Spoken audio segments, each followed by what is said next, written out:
arritmias. Esta clase de consulta va a tener como objetivo, dice, para algunas dudas que queden de los teóricos que ya tienen en el área, y vamos a tratar de abarcar los dos grandes grupos de taquiarritmias, ¿sí? Bradiarritmias aquí no vamos a ver, que es otro universo totalmente distinto. Vamos a tratar de ver las taquiarritmias, que son unas consultas muy, pero muy frecuentes en guardia, y vamos a tratar de englobar lo que es las taquiarritmias con QRS angosto y las taquiarritmias con QRS ancho, que ya habrán más o menos leído de qué se trata cada cosa. Profe, le hago una consulta. Ya. ¿Tiene Sí, alguna entrada, bueno. bibliografía de dónde leer específico, además de Farreras? ¿Hay algún consenso o algo de eso? Hay consenso de taquiarritmias ventriculares y supraventriculares, no se los recomiendo porque es muy del especialista. Arritmias se lee o Bueno. de los libros de arritmias, vamos a hacer un paréntesis. Todo lo que es electrocardiografía, en general, o se lee de los libros de electrocardiografía, como por ejemplo el Dubin, como por ejemplo Valles de Luna, o cualquier otro libro de electrocardiografía, el Vélez, o de la parte de electrocardiografía de los libros de fisiología. Recuerdan ustedes el Guyton, el Gannon, cualquiera de los libros de fisiología tiene en general una muy buena descripción de la parte eléctrica normal y de la parte eléctrica de arritmias. Así que ahí está muy bien. Con eso es más que suficiente para lo que ustedes tienen que saber. La parte clínica de Farreras de arritmias no lo tengo yo de arritmias, yo leo del Harrison o del Cecil, que está muy largo ahí. ¿Cuál es el problema del Farreras? No, sí, está bien ahí, pero quería saber si había algún consenso o algo por ahí, como No, leemos algunos temas. con eso es más que suficiente para arritmia, que es larguísimo, porque cada uno tiene un consenso. Arritmia de Brady, de Taki con QRS ancho.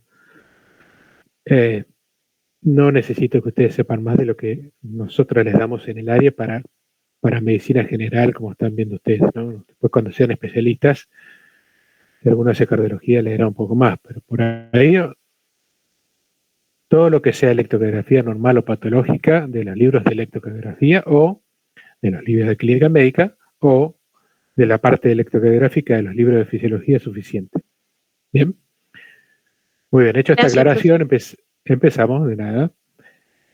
Les voy a presentar a Amelia, de 23 años, es una estudiante de medicina de la UNER, está en quinto año, y consulta a la guardia por palpitaciones. Bien, solo eso. Como enfermedad actual de lo que ella refiere, estas palpitaciones las suele tener de manera ocasionales, son de carácter paroxístico. Paroxístico quiere decir que es de comienzo y de terminación brusca. Bien. Y en general de corta duración. Cuando nosotros le preguntamos qué es de corta duración, ella nos dice que son generalmente de segundos o de menos de un minuto. No lo sabe referir bien con exactitud, pero en general no dura más de eso. Ahora, lo que la trae a la guardia es que este último episodio, que ella empieza con palpitaciones, no cortó y lleva ya más de 30 minutos, donde ella se quedó tranquila, hizo lo que le dijeron que tenía que hacer cuando tenga las palpitaciones, pero siguen sin desaparecer, por lo que, bueno, ante la duda viene a la consulta de guardia. No tiene ningún factor de riesgo, una chica joven femenina de 23 años, tampoco tiene antecedentes familiares y como hábitos, lo que sí, como buen estudiante, tiene un consumo de estimulantes muy abundante, como café o mate, y aunque refiere que no fuma, tiene el mal hábito de fumar en ocasiones sociales, ¿sí? Cuando sale o cuando se vuelve a su casa porque es del interior. Bueno, la hacemos pasar al consultorio, la acostamos en la camilla y le hacemos el examen físico, en donde los signos vitales nos arrojan una presión arterial 160, que según ella es su presión arterial. Tiene una frecuencia cardíaca de 150 latidos por minuto, ¿sí? tomada con reloj en 2 oportunidades y con el pulso radial. Esto es regular, nosotros vemos, y se palpan en todos los pulsos. La frecuencia respiratoria es 25 por minuto, un poquito de taquipnea, pero es más por los nervios que tiene. No tiene fiebre. Y más allá de que al examen, vamos a decir, neurológico está como nerviosa, desasosegada, el resto del examen físico no tiene ningún tipo de hallazgos patológicos. O sea, lo único que tiene es, que no es poco tampoco, es una frecuencia cardíaca elevada regular. Ante esto le realizamos un electrocardiograma donde vemos el siguiente trazado, nos trae el técnico el electrocardiograma de la paciente y donde vemos que, francamente, tiene un ataque arritmia. Acá tenemos, sí, perdón, antes que nada, pasan las diapositivas, ¿no? Sí. ¿Se ve el electro? Sí, se ve. Sí, pues. Se ve las derivaciones frontales o estándar a su izquierda, se ven las derivaciones precordiales a la derecha y debajo una tira de ritmo con un D2 prolongado o largo en donde se utiliza principalmente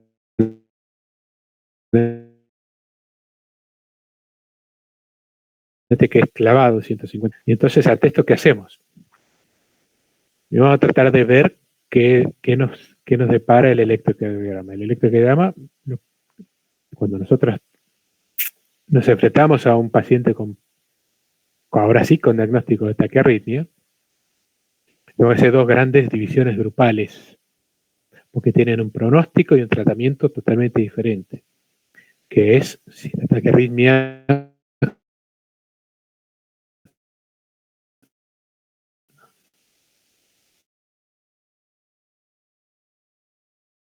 que sería este el caso, o si la taquiarritmia, ya sabemos que el paciente tiene arriba de 100 latidos por minuto de frecuencia, eso es lo que define una taquiarritmia. Y las grandes definiciones de grupos es si es de QRS angosto o de QRS ancho. En este caso, francamente, el QRS mide menos de 3 cuadraditos, o sea, de menos de 0,12 milisegundos, menos de 0,12 segundos o 120 milisegundos, o sea, ese QRS angosto. O sea, un QRS normal de la paciente. Ahora bien, una vez que nosotros vimos eso, ya sabemos o tenemos la gran idea general de que la taquiarritmia proviene de la región auricular y sigue al sistema de conducción normal. Por ende, el QRS tiene una duración angosta. Si fuese que no proviene de las regiones auriculares o tiene algún tipo de bloqueo de rama, después lo vamos a ver, el QRS o sale directamente del ventrículo, el QRS no va por tejido especializado de conducción, entonces tarda más su conducción a través del ventrículo y se ensancha. Y ahí hablamos de las taquiarritmias con QRS ancho. Esta taquicardia con QRS angosto, taquiarritmia con QRS angosto, fíjense que es bien regular, que es la primera disquisición que tenemos que ver. ¿Sí? El RR, por más allá de que esté rápido, es regular, uno consecuente de otro. Y más allá de que tiene detalles, como por ejemplo el eje que está en 90 grados aproximadamente, que es normal para una chica femenina de su edad, lo que nos llama la atención es que cuando nosotros empezamos a hacer la descripción del electrocardiograma, ritmo, frecuencia, cuando vamos a ver las ondas, vemos que a este QRS con este electro con arritmia le falta el segmento PR, o sea, no tiene la onda P. Tenemos QRS T, QRS T, un segmento isoeléctrico, QRS T. Tiene ausencia de onda P, o no se le puede ver por lo menos. Cuando uno tiene una taquiarritmia con QRS angosto, regular, bien, en donde no puede diferenciar o visibilizar la onda P, uno ya tiene el diagnóstico para el ojo avesado de la etiología de la taquiarritmia o el nombre de la taquiarritmia, ¿sí? Que es lo que vamos a ver acá. Bien, nosotros hicimos toda esta vuelta. Una paciente con palpitaciones, le hicimos un electrocardiograma, al ver que estaba estable hemodinámicamente, porque no es lo mismo si está inestable, y vimos que tenía el QRS angosto. Ese QRS angosto ya nos dice que es proveniente de las aurículas. Para ver qué es, esto los remito a la clase, al teórico que tienen subido seguramente en el aula virtual, tenemos que ver si es regular o si no es regular. ¿Bien? Si no es regular es algo mucho más simple para el diagnóstico, para el tratamiento no, ni para el pronóstico, pero es algo mucho más simple porque las taquiarritmias con QRS angosto y regulares son muy poquitas, y dentro de las muy poquitas hay una que es por mucho la más prevalente de todas, que es la fibrilación auricular, ¿sí? Entonces, más allá de que lo vamos a ver en el práctico, el día miércoles, cuando una taquiarritmia con QRS angosto es irregular, lo primero que hay que pensar es que ese paciente está ante una fibrilación auricular.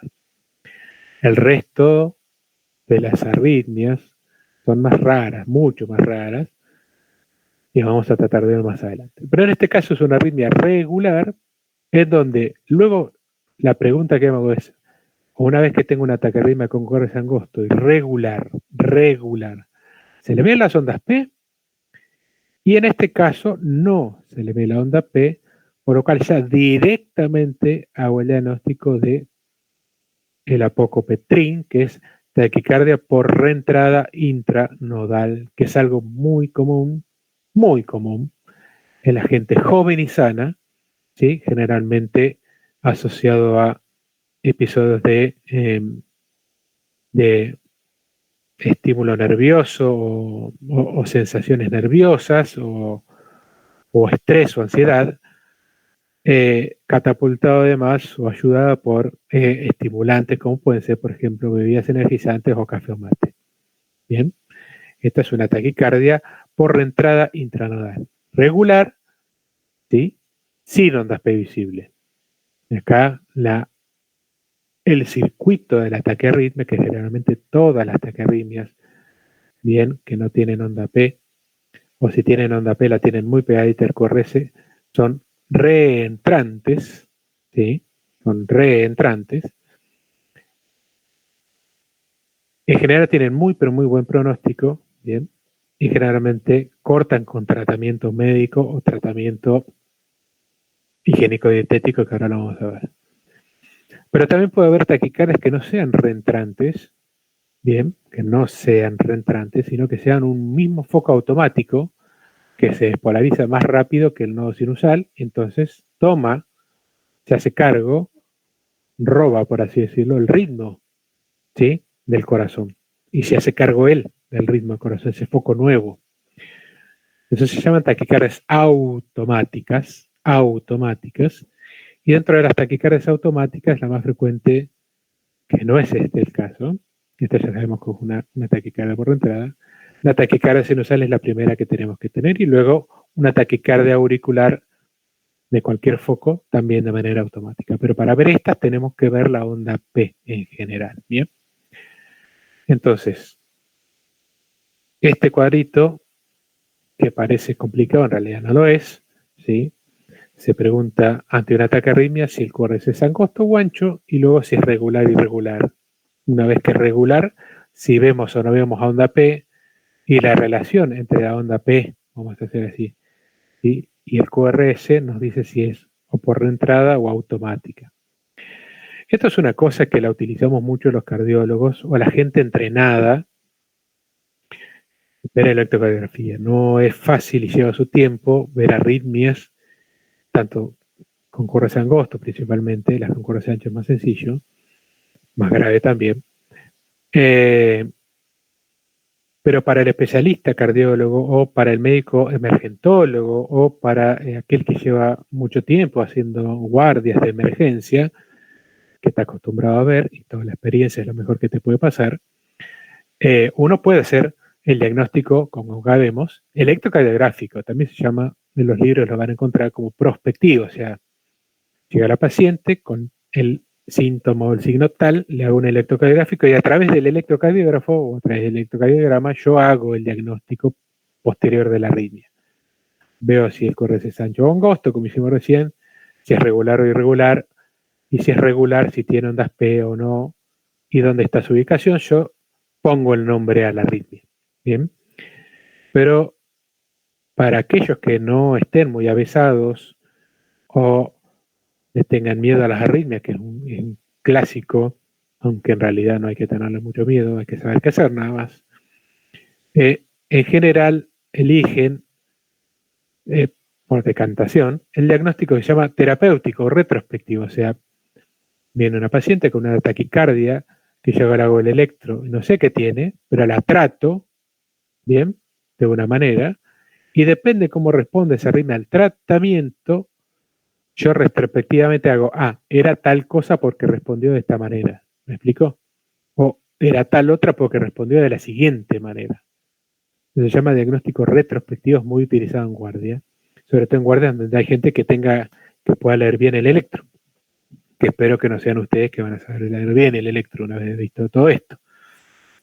Entonces, el diagnóstico terapéutico ante la administración de ciertas medicaciones que ahora vamos a tratar de ver, o de ciertas maniobras vagales,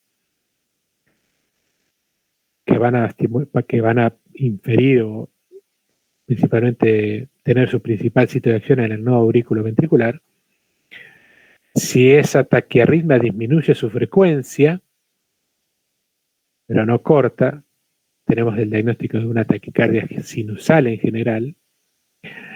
Si disminuye la frecuencia del QRS, pero no disminuye la frecuencia de la onda P, o sea, no está inervado por ningún ramo del nervio vago, entonces yo no lo puedo estimular más. Bien, entonces es un foco que está por fuera del nodo sinusal. Estamos hablando de una arritmia auricular o de alguna arritmia reentrante, pero que el nodo B no participa. Y si con esa medicación o con esa manera de la arritmia directamente corta y aparece el ritmo sinusal normal, podemos hacer el diagnóstico de una taquiarritmia reentrante, donde participa el nodo B, de las cuales las más frecuentes eran las que tenía nuestra paciente, que era una taquiarritmia por reentrada intranodal. La otra que le sigue en frecuencia es la taquiarritmia por reentrada aurículo-ventricular, bien, que es aquellos pacientes que tienen un cablecito extra que sale del auricular ventrículo, bypassando el nodo B, que se llama síndrome de Wolff, Parkinson y White. Ahora bien, esto es un cuadro de flujograma, un algoritmo de diagnóstico y tratamiento, como que hay que hacer básicamente en una taquiarritmia regular. Una taquiarritmia regular, las taquiarritmias irregulares las dejamos de lado. La taquiarritmia irregular que ustedes van a tener o que van a ver en general es una fibrilación auricular y se trata de otra manera. Pero entre las taquiarritmias regulares siempre hay que ver, aunque parezca una verdad de perogrullo, si el paciente está estable o inestable hemodinámicamente, o sea, si el paciente está hipotenso o no, que es lo que nos va a dar la inestabilidad, porque ya taquicárdico va a estar siempre, porque si no, no tiene taquiarritmia, pero a ver si esa taquicardia le está generando descompensación de la presión arterial, o sea, hemodinámica o no. En general, las taquicardias con QRS angostos regulares son hemodinámicamente estables, principalmente porque se mantiene la sincronía aurículo-ventricular, porque la generación y el mantenimiento de la arritmia provienen de las aurículas o del nodo B y se transmite por sistema de conducción normal. Entonces, generalmente, el llenado ventricular no está, en general, no está muy comprometido, entonces la presión arterial no suele generalmente estar descompensada. Entonces, ante una taquicardia con QRS angosto, perdón, con regular, con hemodinámicamente estable, o sea, la presión normal, tenemos que ver si es con QRS angosto o con QRS ancho. Si tiene QRS angosto, que son la gran mayoría, ya sabemos que el origen en general es supraventricular, o algo parecido, es decir, que proviene de las aurículas. Entonces el tratamiento, si yo voy a hacer lo que se llama un diagnóstico retrospectivo, tengo que hacer un bloqueo farmacológico o fisiológico, por así decirlo, del nodo AB, con maniobras vagales o con bloqueantes del nodo AB, de los cuales existen dos tipos que se utilizan hoy día: la adenosina, que viene en ampollas de 6 miligramos, o el verapamilo y el diltiazem. El verapamilo que viene en ampollas de 5 miligramos, de 2 mililitros, y el diltiazem que viene en ampollas de 25 miligramos.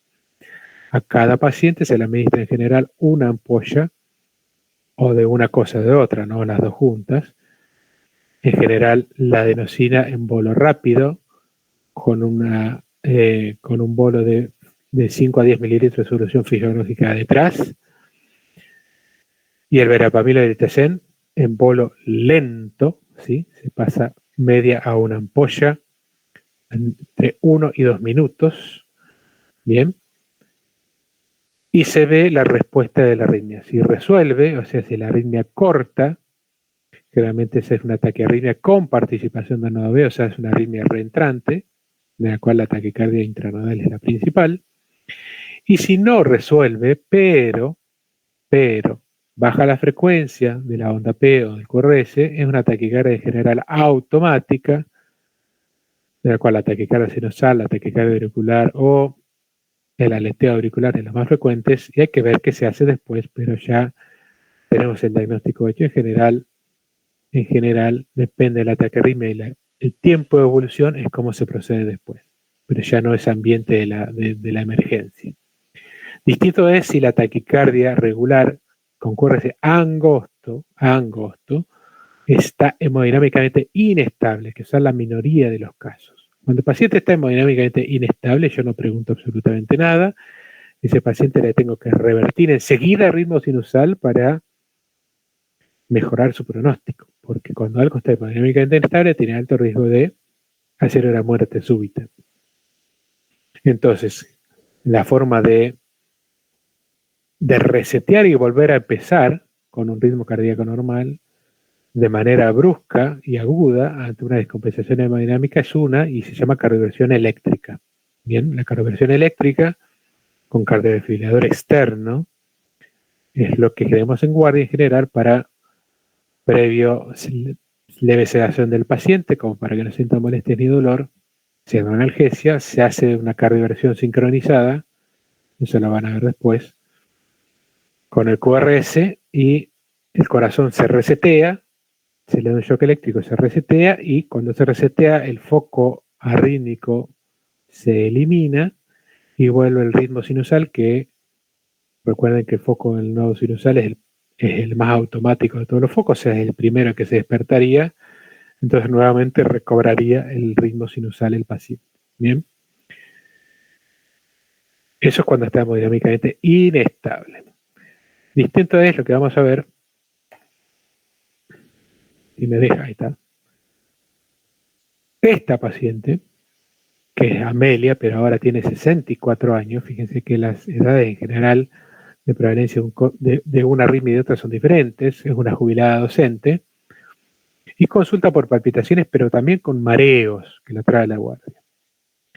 Ella refiere lo mismo que la paciente anterior, palpitaciones paroxísticas ocasionales, en general de corta duración, que no le llaman la atención, pero esta vez, nuevamente, ya más de 30 minutos, pero a esta se asoció además malestar, principalmente malestar digestivo y mareos, visión levemente borrosa, consultando, en realidad llamando a la emergencia médica, y la emergencia médica la trae a la guardia del sanatorio. A la inversa de las pacientes con QRS angosto que tenían en la diapo pasada, en el casito pasado, en general esta paciente, fíjense que tiene antecedentes importantes. Bien, es hipertensa y tenía un antecedente patológico muy de importancia, que es una miocardiopatía isquémica necrótica desde el año 2017, porque tuvo un infarto anterior que no fue revascularizado, y esa miocardiopatía o esa insuficiencia cardíaca es con fracción de eyección reducida. O sea, ese infarto grandote, ese infarto anterior grandote, pues se le tapó la descendente anterior, generó una secuela, una escara, una cicatriz en la cara anterior del ventrículo izquierdo que que le da síntomas y signos de insuficiencia cardíaca y deterioró su fracción de eyección. Por lo cual está medicada con enalapril de 20 miligramos, o sea, 10 cada 12, carvedilol de 325 y espironolactona de 25 miligramos. Hasta ahí llegó. Además es fumadora social. Era altamente fumadora previo al infarto, luego del infarto dejó de fumar y ahora, luego ya unos años del infarto, recomenzó, lamentablemente, a fumar, pero dice ella de manera social. Bueno, ahí está.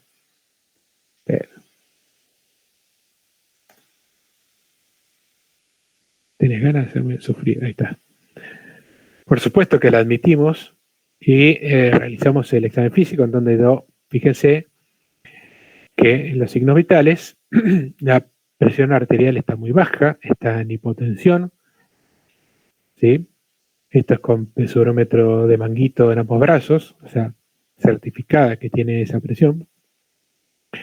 Está a 180 por minuto regular, 30 de respiratoria, no tiene fiebre, no tiene nada en el aparato cardiovascular de relevancia, sí tiene crepitantes en ambas bases, es difícil escuchar si tiene o no tiene un soplo, si tiene algún ruido tipo R3 o R4, porque está muy rápida, eso es va a tener una taquicardia muy elevada, entonces es difícil escucharlo.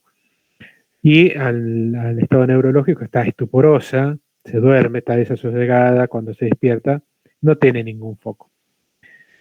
Le hacemos este electro. Fíjense que el electro es totalmente diferente al que veíamos previamente.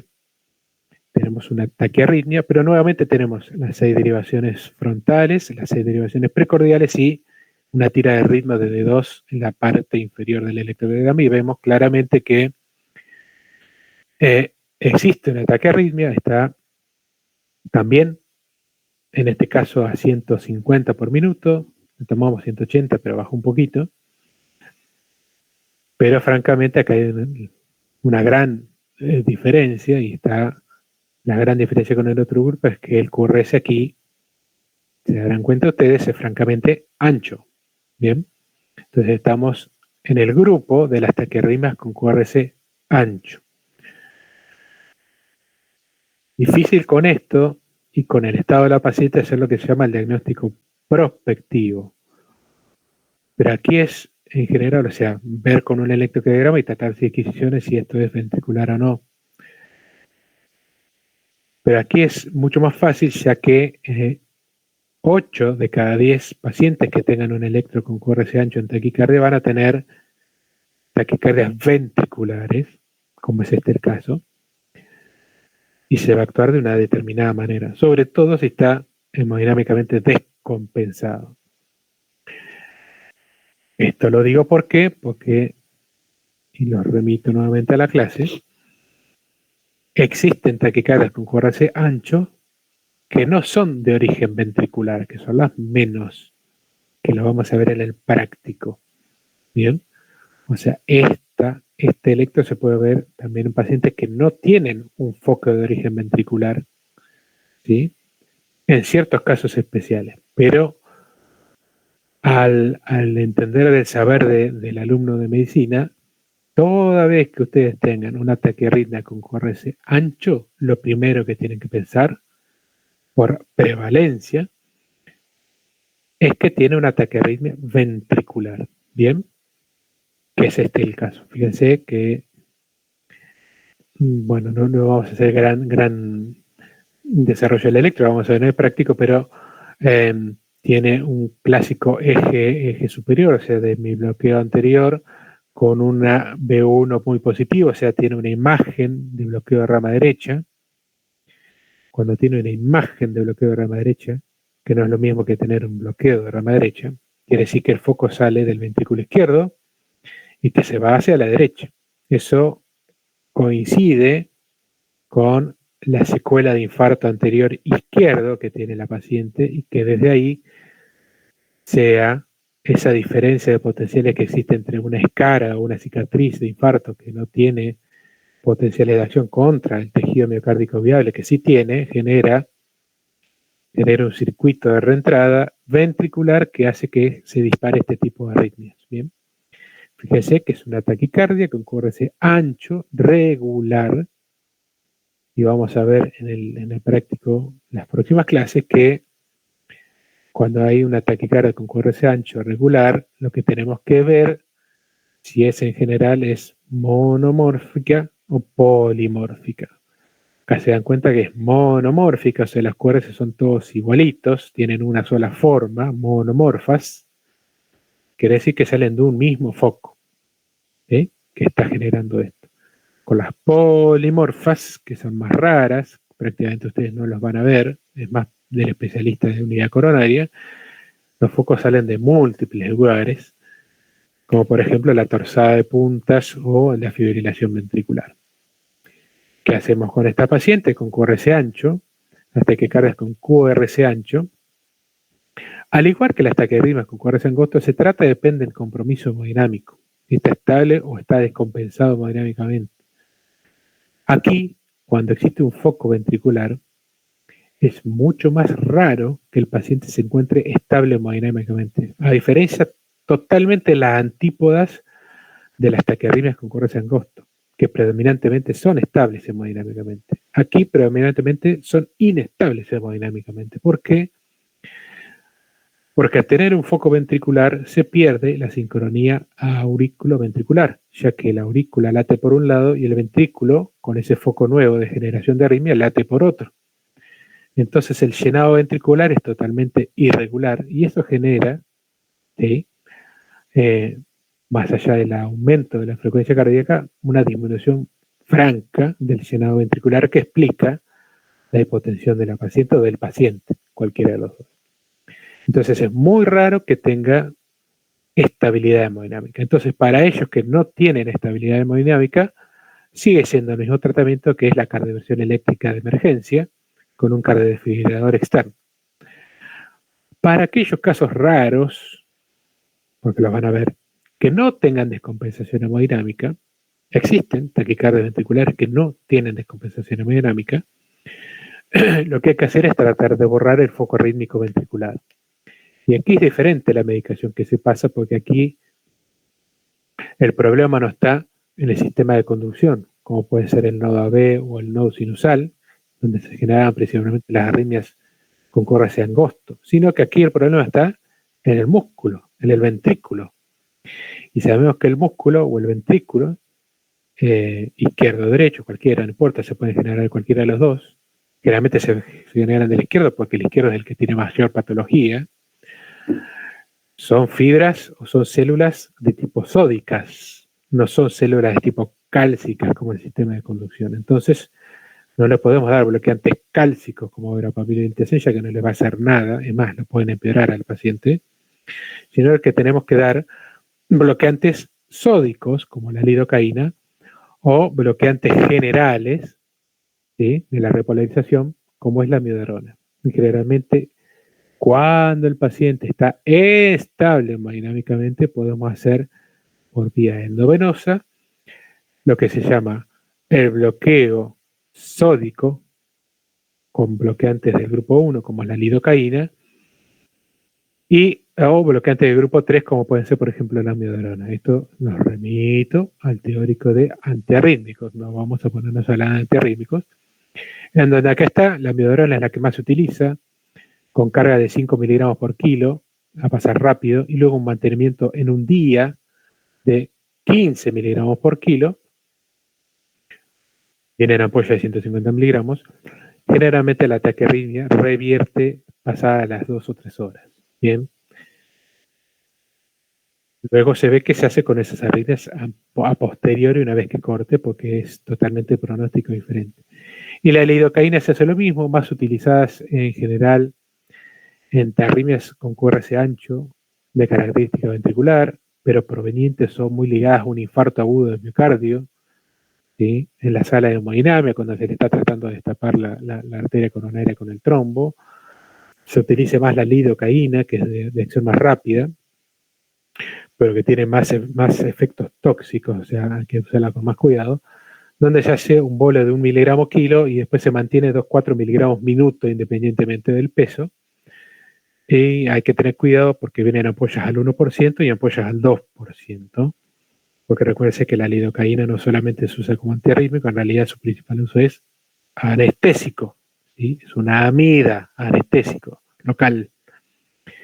Entonces, generalmente vienen en ampollas de 1 al 2%, y algunas guarda, cuidado con esto, porque vienen ampollas con epinefrina. Hay lidocaína que viene con epinefrina, o sea, con adrenalina, que es todo lo contrario nosotros estamos tratando de darle al paciente.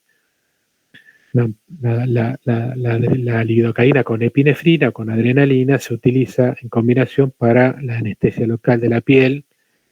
La adrenalina se usa para que se lave menos, hace una vasoconstricción precapilar de la piel, que hace que el anestésico se quede más tiempo ahí, se lave menos por el sistema venoso.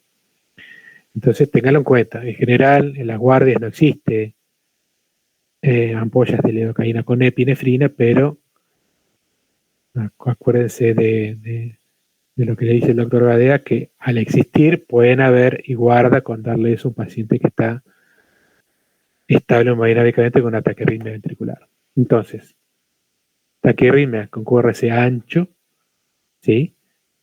Generalmente hay que ver si es regular o irregular, pero no importa. Si se presenta con QR ancho, la gran mayoría son de origen ventricular y la gran mayoría están con descompensación hemodinámica, que en general lo que hay que hacer es cardioversión eléctrica. Luego de ahí, esta paciente no se va a su casa, esa paciente tiene que ser ingresada a una unidad coronaria, tiene que ser ingresada a una terapia intensiva, si es que no existe, y ahí se verá qué se puede hacer de prevención secundaria para que esto no vuelva a pasar. Generalmente son pacientes que terminan con cardiofibrilador interno, que es una especie de marcapasos que trata la arritmia ni bien comenzada, pero en la casa del paciente, o tiene que dar, o la otra es que se quede con antiarrítmico por vía oral de manera crónica para el tratamiento de la insuficiencia cardíaca y de las futuras arritmias. Pero el pronóstico de pacientes de arritmia con QRS ancho es malo, ¿sí? El paciente que hace una arritmia ventricular es un paciente que no está bien, es un paciente que, más allá de que la arritmia la podamos revertir, y con esto termino la presentación,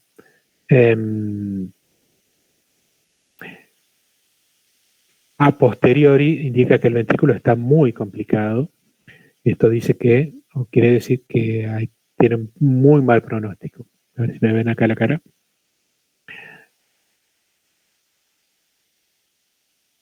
¿No estoy? Bueno, no importa. Ahí estoy.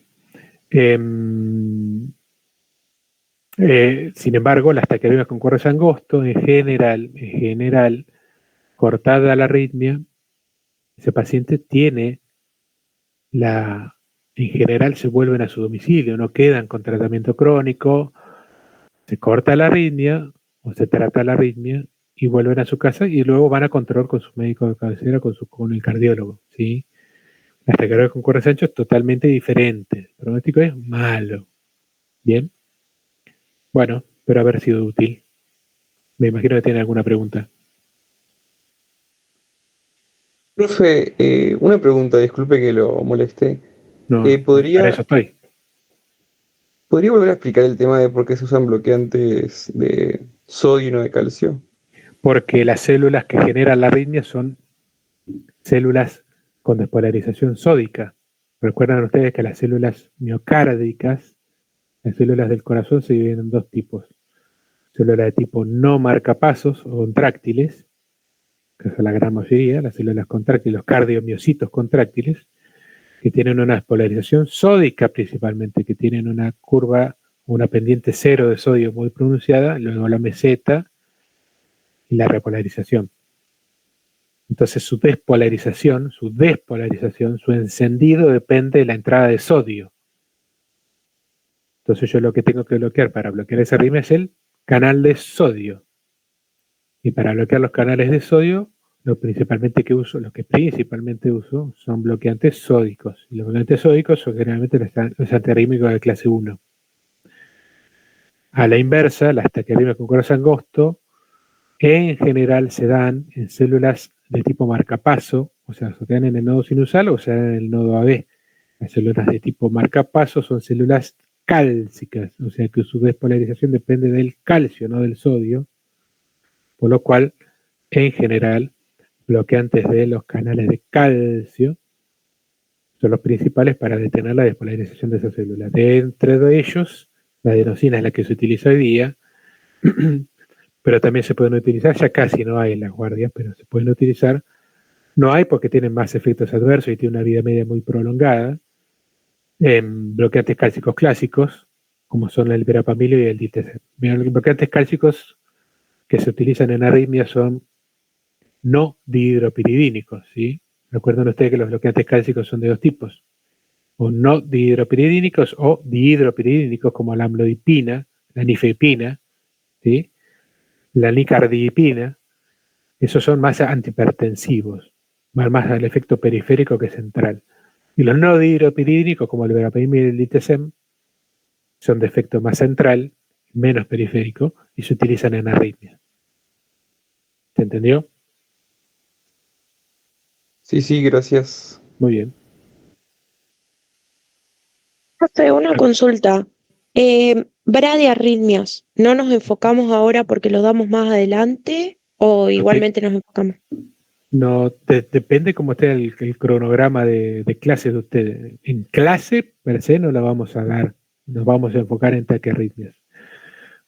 O sea, arritmias entero es un tema extremadamente largo. Se va a dar, nosotros siempre optamos por dar taquiarritmias, que es lo que más complejo es. Bradiarritmias no logramos, no llegamos a dar, pero sí, por supuesto que hay que leerlo, ¿sí? Es más, hay clases subidas de bradiarritmias, ¿bien?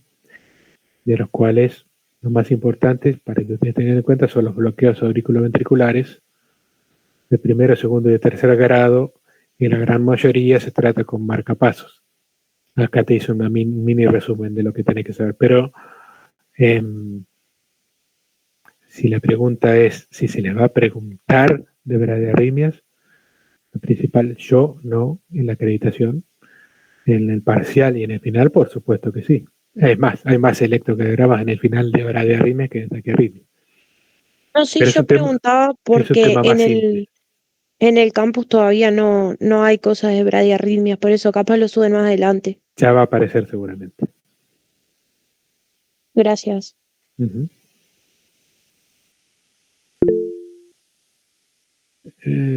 Otra vez, los bloqueantes cálcicos. Los bloqueantes cálcicos son dos. Los bloqueantes cálcicos que se utilizan en arritmias son dos. No dihidropiridínicos, el verapamilo y el diltiazem. Lo que más hay en las guardias es adenosina. Adenosina son ampollas de 6 miligramos que se dan bolo rápido, ¿sí? Seguido con un bolo de solución fisiológica atrás, que tiene el beneficio, por así decir, de esa droga, de ser de acción muy rápida. ¿Qué quiere decir esto? Que bloquea el nodo B y enseguida se va, se limpia, tiene un clearance muy rápido de la sangre. Entonces que tiene todo el efecto terapéutico y prácticamente ningún efecto contraproducente. Los bloqueantes cálcicos, verapamilo, que viene en ampollas de 5 miligramos, o diltiazem, que viene en ampollas de 25 miligramos, que se da en bolo lento de 1 a 2 minutos, son igual de efectivos, pero con mucho más efectos contralaterales o colaterales, por lo cual ya se utiliza poco. Y no se puede dar a pacientes con inestables hemodinámicamente, que ya dijimos que va a cardioversión eléctrico, pero no se dan. O sea, son ampollas de 5 o de 25, una ampolla en bolo, lento, pero tiene todos los efectos colaterales que tienen los bloqueantes cálcicos, ¿sí? Bradicardia, bloqueos farmacológicos, o sea, podemos pasar del ataque arritmia a la bradiarritmia farmacológica, que es ahí donde se te llena la cabeza, vamos a decirlo así, de preguntas, porque te quedas al lado del paciente tomándole el pulso y cacheteándolo porque se te va de 150 a 40 de frecuencia y no sabes qué hacer, y dura entre 15 y 20 minutos el efecto. Entonces es importante darle un bolo bien lento para que los efectos colaterales sean lo menos. Y como tienen una vida media más prolongada, su utilización hoy día quedó relegada a los casos en donde la adenosina no surte efecto. Pero lo primero que tienen que hacer ustedes no es lo farmacológico, sino las maniobras vagales. Dentro de las maniobras vagales, que no la hablábamos acá, que están en la clase, el masaje de senos carotídeos o la presión de los ojos o que el paciente haga maniobra de Valsalva son las formas de estímulo vagal más frecuentes y con eso una gran mayoría, si están bien hechas o si le tenemos la paciencia suficiente, sobre todo si están hemodinámicamente estables, las arritmias revierten y no necesitamos ni siquiera ponerle un suero al paciente. Bien. Pero esto lleva mucho de experiencia, de no tenerle miedo, de ver que 20 de estas arritmias de guardia y saber que son las taquicardias con cuerdas angostas, estoy hablando. Que realmente tienen buen pronóstico, que hay que saber esperarla. A ver, gordita, infla la panza, a ver, gordita, no respire, te voy a apretar el cuellito, demás. Con eso suficiente en general revierte las arritmias. Aquel que no tenga paciencia o que tiene miedo o que directamente su formación hizo que las traten así, se le pone un suero, una vía periférica y por ahí se le pasa la medicación. Pero siempre preste la atención a las maniobras vagales. Con eso la gran mayoría cede y quedaste como un rey al lado del paciente, ¿sí? Porque palparle el cuellito y que de golpe se le vaya la arritmia pasa a ser el Papa Francisco para el paciente de golpe y es mucho mejor que darle cualquier tipo de medicación. Para los que no cortan, tampoco lo va a estar esperando un día que corte, se le pone un suero y se le puede pasar la medicación. La que van a tener en guardia es que ya hay en todas las guardias es adenosina. No tengan problema con eso, que en cualquier lugar hay, ahora es accesible, no voy a decir es barata, pero es accesible. Y en todas las guardias hay ampollas a rolete de adenosina. Y no le tengan miedo, pásenle 1 o 2 ampollas en bolo, depende del peso del paciente. Si es un varón, pásenle 2 ampollas en bolo, si es una mujer flaca, pásenle 1 ampolla en bolo, eso es experiencia. Y fíjense que arriba del 90% cuando es una arritmia reentrante corta. Si no, se va a lentecer porque el pasaje del nodo B se detiene, entonces van a ver qué hay debajo que no pueden ver y generalmente hay una taquicardia sinusal o un aleteo auricular donde no está involucrado el nodo B y se tratarán después de otra manera, pero no es nada grave.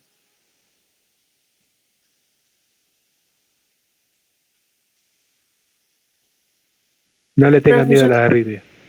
Yo tenía una duda. Sí. Tanto las taquicardias por entrada intranodal y las taquicardias por una vía accesoria, ¿serían, o sea, entrarían en el conjunto de taquicardias paroxísticas supraventriculares? Sí, señora. O sea, las dos. Porque yo pensé que solamente era la de supraventricular nomás. Perdón, la por entrada nodal, que sería la famosa taquicardia. Ambas dos son taquicardias supraventriculares. Taquicardias supraventriculares no quiere decir nada, o sea, se las conoce como TPS, taquicardia paroxística supraventriculares, pero en realidad el nombre que eso engloba a dos, que son la TRIN y la TRAP, vamos a decir así, la intranodal y por entrada B, que son lo que dice que son de paroxísticas y que vienen de la aurícula. Paroxísticas que quiere decir que son de comienzo y intermediación brusca y que vienen de la aurícula, por eso son supraventriculares. Eso hacen, o habla de dos arritmias que son las que acabo de nombrar, las que vos nombraste, y que lo que tienen de hallazgo es que participa el nodo AB en la reentrada. Entonces, en general, con cualquier maniobra vagal o con adenosina, como era Valverde, cortan. En muchas guardias, en muchos lugares, cuando digan TPS, se van a referir a esas arritmias. Pero TPS no es lo mismo que taquicardia con corazón angosto.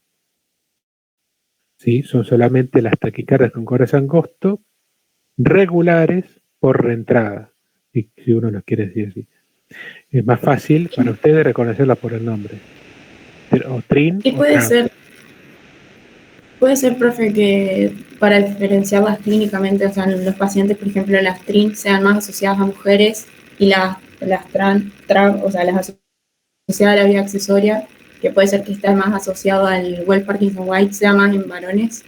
Las trin generalmente son en mujeres, 4-1, 5-1. Las trab son iguales en varones y en mujeres.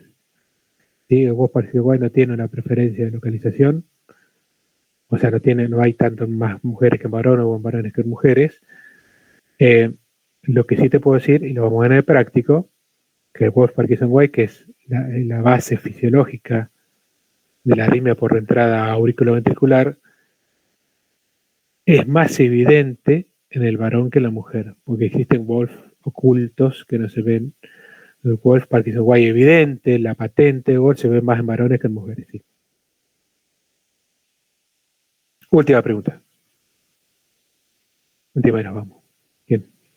Muchas gracias, profe. No. ¿Alguien había levantado la mano? Sí, yo quería consultar Ajá. en el caso de la última paciente, digo, de la primera paciente que tenía taquicardia por reentrada intranodal, Uh-huh. eh, de que más allá de que se haga, por ejemplo, una maniobra vagal, Uh-huh. ¿cómo se trata eso, digamos? Porque la paciente está estimulada, tiene estrés, o sea, esos son los factores que se encadenan la... Bien, muy bien. Buena la pregunta, muy buena la pregunta. Las taquicardias por entrada o las TPS, como dijo ahí Godoy Graciano, dependen muchísimo, o todas las taquicardias supraventriculares dependen muchísimo del estado del estímulo de los nodos. Y los estímulos de los nodos son vagales o son simpáticos. Entonces, lo que hay que bajar para que esto deje de pasar es el estímulo simpático. Esa paciente tiene que bajar el estrés, esa paciente tiene que tener. Es muy difícil prohibirle a una chica de 23 años, o a un chico, puede ser tranquilamente, que deje de tomar mate, pero que lo haga en dosis más moderadas, que no los combine con café, o que coma algo, generalmente toma el mate en ayuno, y eso generalmente es una simpaticotonía muy alta, porque vos cuando comes algo enseguida te da algo vagal, o sea, se contrapresta un peso con el otro. Pero las medidas higiénico-dietéticas son muy importantes. El paciente tiene que estar. El estrés a una alumna de medicina no le va a decir que no esté estresado porque vive estresado, pero sí que baje el consumo de los estimulantes, es muy importante, que no fume más y que baje los estimulantes. Si con eso no corta, se puede dar terapia, pero ya estamos hablando, ya esto es terreno del cardiólogo. Terapia preventiva, ¿sí? De la arritmia, o sea, darle generalmente un metabloqueante o un bloqueante cálcico oral de por vida. ¿Qué pasa con esto? ¿Y por qué no se usa? Primero, porque las taquirritmias con corres angostos generalmente son estables hemodinámicamente y más que darte palpitaciones no le va a joder al paciente. Y segundo, la medicación en chicas jóvenes o en chicos jóvenes le va a prevenir la arritmia, pero como además son drogas que son para la presión arterial, las tiene con presión baja. Entonces, no tienen arritmia, pero andan por el piso porque tienen presión baja por la medicación. Entonces, es peor el remedio que la enfermedad. Lo que se hace en general es no medicarlas y dar medidas higiénico-dietéticas. Si esto no anda, se le da medicación y que tomen agua, ¿no? Por alguna manera no se hipotensen. Y si con eso no anda, ¿qué puede pasar? Lo que se puede hacer es ablación de la arritmia. Pero ahí ya nos estamos metiendo en otro terreno que no vamos a hablar, pues es otra cosa. Esas arritmias, tanto la TRIN como la TRAB, como el WOLF, como se pueden tranquilamente, en algunos casos, ablacionar, o sea, cortar la reentrada, pero es otro terreno. ¿Bien? Muy bien, jóvenes. Gracias, profe. Nos vemos en el práctico. Gracias. Chao, chao. Gracias. Gracias a Dios.